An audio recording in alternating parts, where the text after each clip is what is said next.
me ask the consultants over here. See, you are a really successful SME in Kerala. And now you want to go national or international and you want to raise capital. But as a consultant, you feel that what got them here may not get them to the next level because of financial compliance you can fix. But what do you do when it comes to scalability, and if the promoter CEO is not the guy for the next level of growth? How do you tell that to the entrepreneur come promoter that you are not the guy who can lead it to the, or the girl who can lead it to the next level?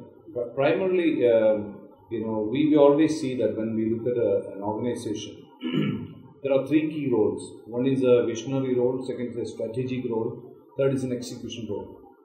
So any organization where these three roles are being performed in a good way with the right kind of people, a person at the helm of the affair is a visionary, supported by a strategist, supported by an executionist, we always see success happening out there.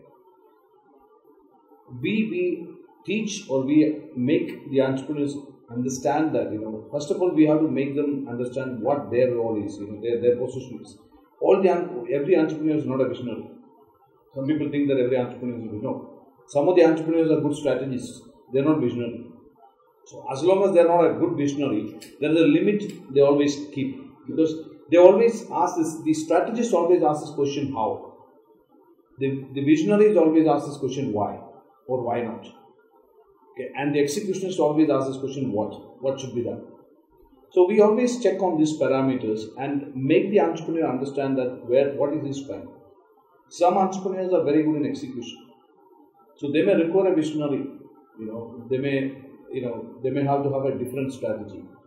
So what we find out is that once we can convince them, or they themselves get convinced that, okay, my brain is a strategist brain, not of a visionary brain, or my brain is more of a visionary brain, and I need to have a strategist under me. So that way we have to really create the structure in such a way that where if you are a visionary, you need to have a strategist under you. So you cannot be all three. And some entrepreneurs, they think that they can be all three.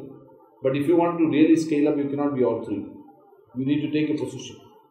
So that way we create the organization structure also in that way, even if it's a small company. So once they start growing, they can see the positions getting filled. I'll just give you a case.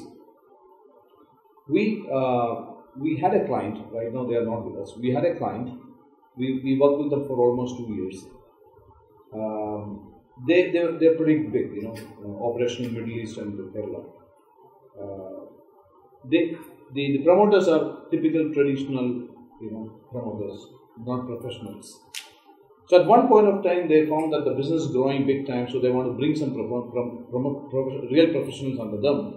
So they hired a COO and a CEO, both from IM. So 2 IMs joined, and these guys were the board of directors, kind of chairman, managing director, and all these brothers. They came to us only because there was an issue between them, between the professionals and the promoters. Because the professionals were not understanding what these guys were talking, and these guys were not understanding what the professionals were talking. Because there were no proper process in place.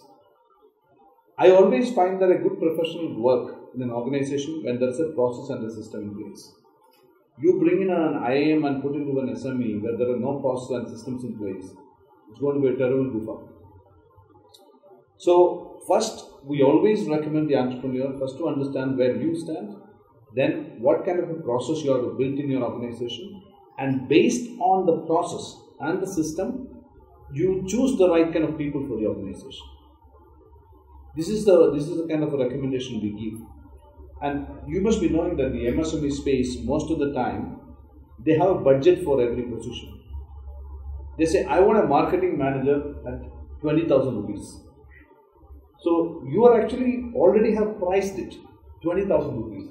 So you are only searching for a 20,000 rupees man. You are not searching for the best man to take your company to the next level. And you end up with the wrong person. And then you start struggling, this guy is not working, but he's a 20,000 man. He's not a 40,000 man. So that's why we say that we first put the process in place, systems in place. What is required for this organization to go to the next level, and what kind of capabilities are required, what kind of KRAs are required, So, and then we help them to recruit the right kind of people. So HR is very important in that aspect. Definitely, there is no doubt, because it's people who are going to drive the business. So this is the process through which we take a client to. Also, can you add the HR perspective to this? I'll do that. And a trusteeship is on me, and I need to look after them also. Once you have that, then it will come in.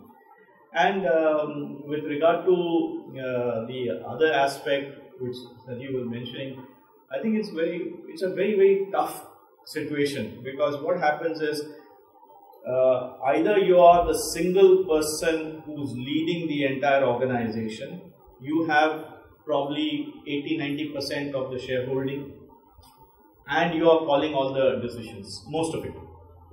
In that kind of a situation, you really have to be careful how you scale up, because the entire company is riding on you.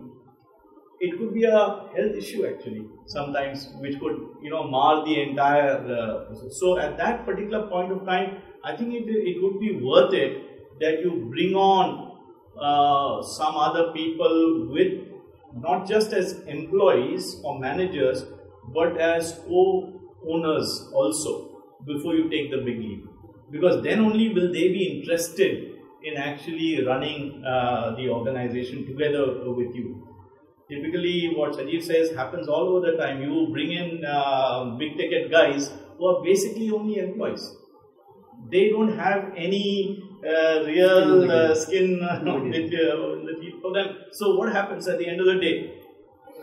They can always look at this as a stepping stone to other items. So they are there for a year, and then they just dump and go. And then what you are left with a terrible situation, because you've invested more than what you actually could afford sometimes, getting the IIMs and all that in, and then finally at the end of the day you haven't got anything. So it's important sometimes that if it is just one person, then probably they need to look at getting a couple more who will actually help them through this particular process.